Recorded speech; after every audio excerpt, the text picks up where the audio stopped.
Hi, my name is Abby. Welcome to my camera, and I haven't painted in 2 years. 2 years is a long ass time to go without painting, especially for someone who is a self-proclaimed artist.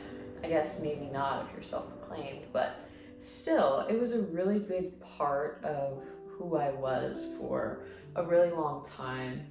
And I love painting, I love creating, I love making art, I love drawing.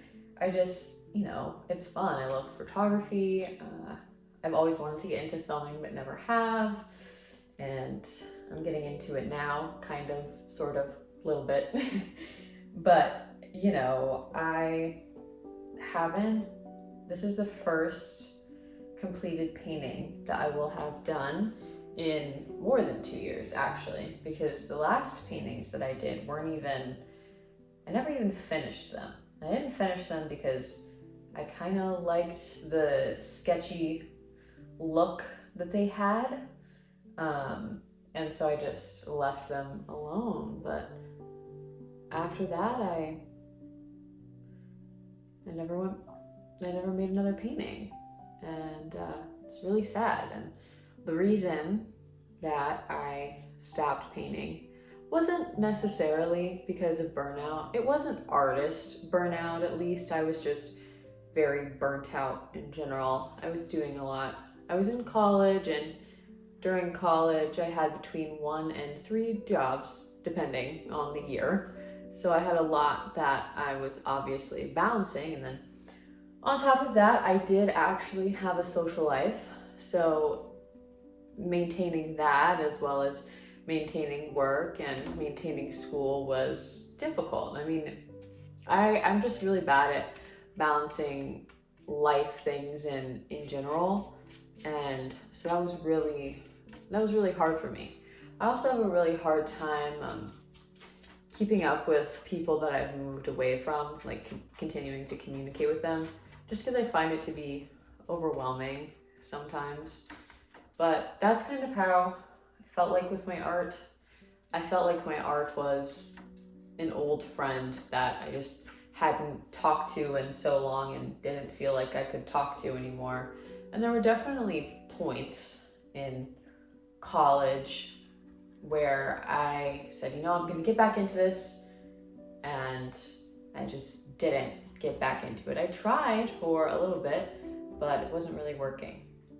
But I graduated at the end of 2025, and that left me with some decisions that I could make. I could pursue my creative dreams, or I could continue to try to pursue getting a job in a market that's completely oversaturated,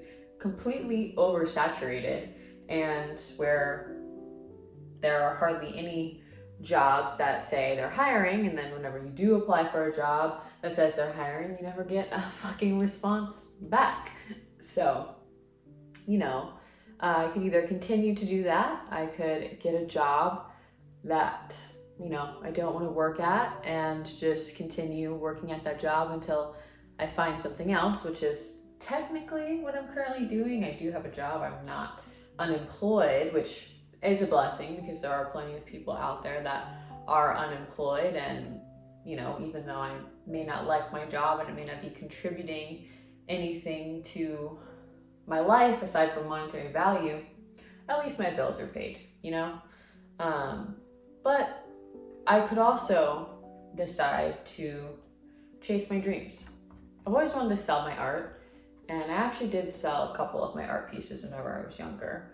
But I mean, I want to really sell my art, make a career out of it. And I kind of just felt like it's been so long since I've made art. Do I still have it? Can I still create? I don't have any ideas on what I'm gonna do, and you can't sell art if you don't have any to sell. But I decided that I would start making shorts every single day, so that way I could hold myself accountable. Because if I told myself that I was just gonna draw every single day and there was no one to witness it, chances are I probably wouldn't do it. And so I decided that I would do shorts, and to hopefully prevent me from burning out artistically, I decided that I would make the time limited so that way I couldn't constantly correct and judge the piece. The piece would just have to exist as it is after 5 minutes.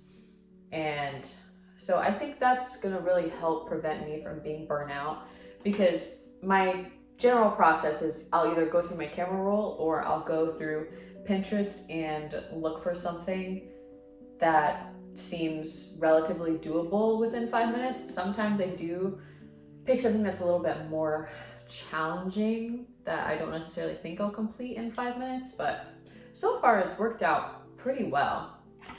There was one day where I decided to draw in the morning instead of in the evening, and I was moving so slowly. I definitely didn't finish that one, but I mean, it's okay, because it's not about being perfect. It's about starting to create again.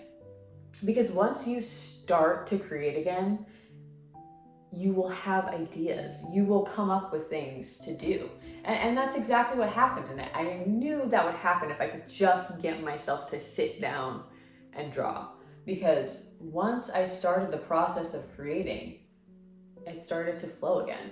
I started to feel more like myself again. And the way that I make art is, I would describe it as very free. Maybe not necessarily what you see in my shorts, but the actual way that I create it feels very freeing, and I feel like it's very free itself. I don't follow a whole lot of rules and parameters simply because I was never trained to. I never went to art school, and I took 2 art classes in high school, but aside from that, most of it is self-taught and just learned from watching YouTube videos and stuff, and generally just practicing. But yeah, I lost my train of thought.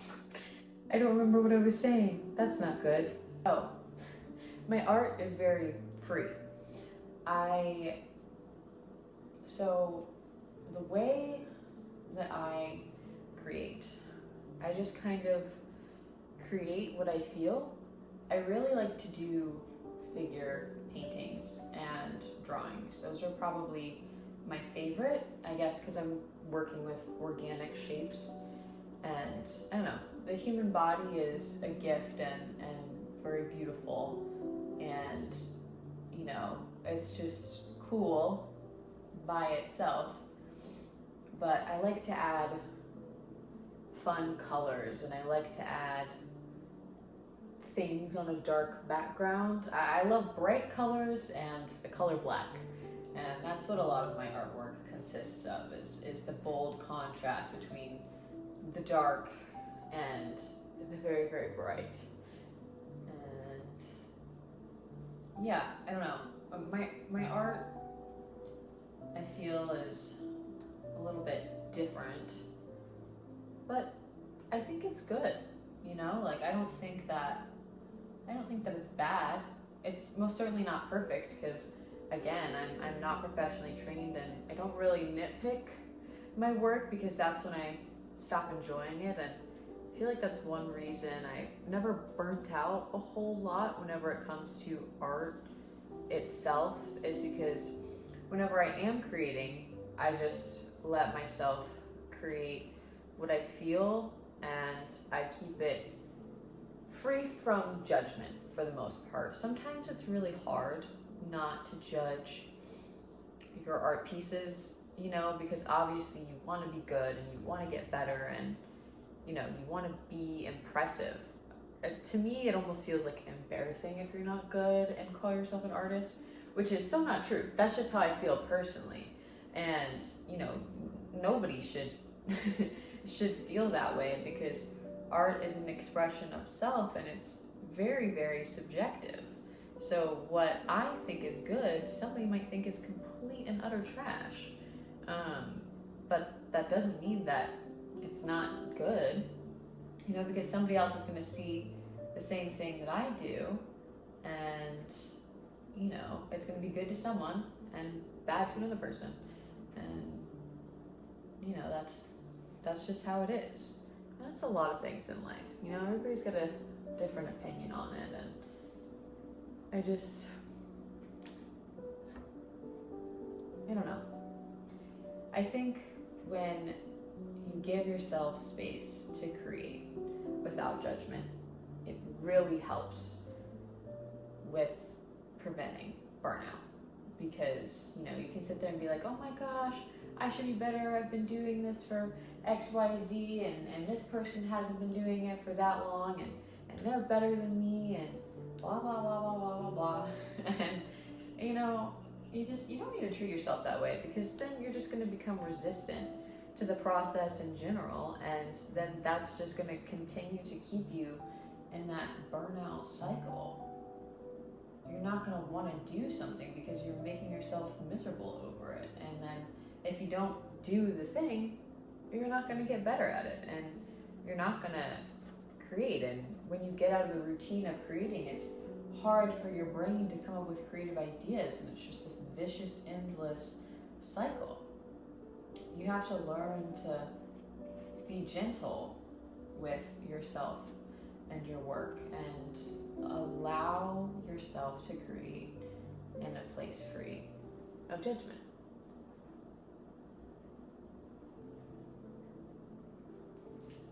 But, that's just my opinion on it, and my experience with it. If you're a fellow artist, you don't even have to, paint. You could be a musician, or you could crochet, you could film, do photography, whatever it is. Leave a comment down below with your experience with burnout and what you have either done to overcome it, or maybe you haven't overcome it and you're still struggling. I don't know, I'm curious about your story and what you have to say, especially my subscribers. By the way, while I'm filming this, I have 49 subscribers, which is so crazy because I didn't start this that long ago. I started it at the beginning of the year, and I don't know, it's been very exciting. I still don't really understand the analytics and everything, but it's been really fun, and it's been a great space for me to make sure that I show up and create. Because again, like I said earlier, it's hard for me to just show up for myself, and I don't really know where that stems from, but it's easy for me to show up to work when I know that other people are counting on me.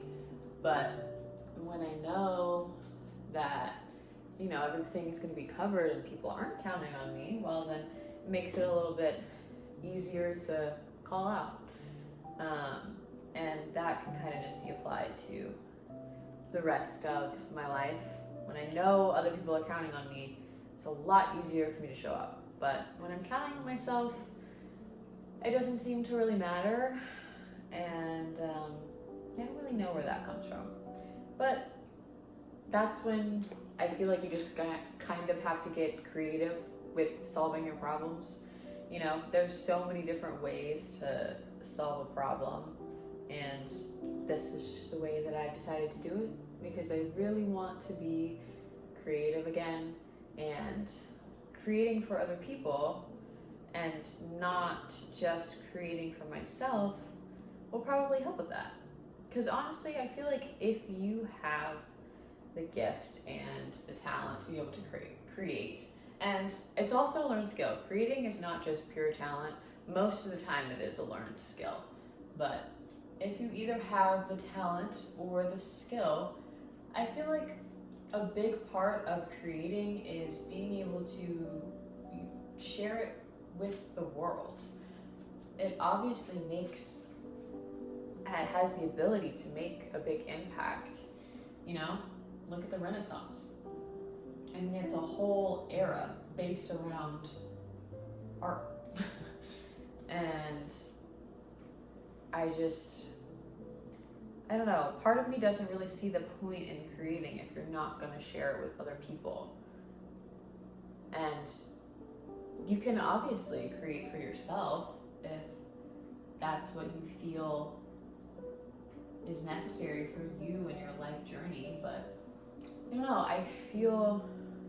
I've been feeling called to create for more than just me, especially now, with AI and everything just kind of taking over. AI is not necessarily the worst thing in the world. It's a very powerful tool and could be used for good, but we're human and therefore we're not infallible, and unfortunately it's not just used for good. It's not just used as a tool.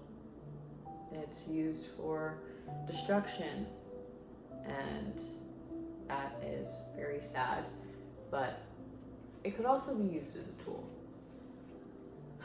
But in the art field, it is obviously slightly detrimental, because you don't have art and photos and videos being made by people. You have AI impersonating human work, but it can never learn to truly impersonate human work because it will never have the human story behind the piece. It just never will. And that's another reason why I really want to get back into creating again. Not only because it makes me feel like myself, but I feel like we need more humans creating in this world.